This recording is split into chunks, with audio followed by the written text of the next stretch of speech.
This is what it looks like to try to throw a glove side fastball and thinking about release points. This is the same kid throwing 93 miles an hour, and he's got 23 inches of horizontal break on the left. He misses his target. And on the right, he hits his target, and that only has 11 to 12 inches of horizontal break. I want that 23 to 24 inch horizontal break to hit its target. And how do I do that?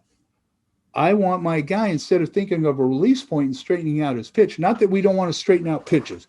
If you've got movement, throwing a straight one is a very good deception tool. But throwing a pitch with that type of action to it is absolutely dirty. Another way to look at it is shooting guns.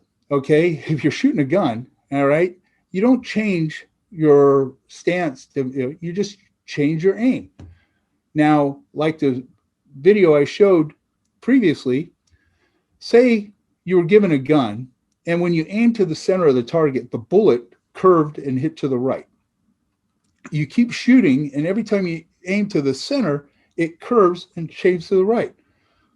Well, us as pitchers, we think about release points, and if the hunter thought the same thought was appropriate, he would grab his gun and try to straighten out his barrel. Okay?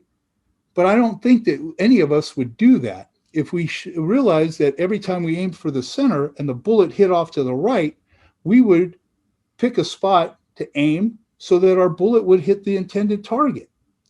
You can't change the gun, because when you do, it changes that path, like we saw in the comparison on the right or left. So here's the thing that I want to share with you, is if this is a picture of a pitcher doubled up, laid over.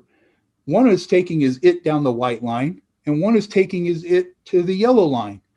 Being that he's not at stride foot plant, he's going to land in the white oval, taking his it, and keeping his delivery the same, taking his it to the yellow. His stride foot plant would just be that different, landing in the yellow. Now, if he's taking his it down the white line and he has that movement to his arm side like that, how do we get that same movement, like I was explaining about Maddox and Scherzer, to the other side of the plate?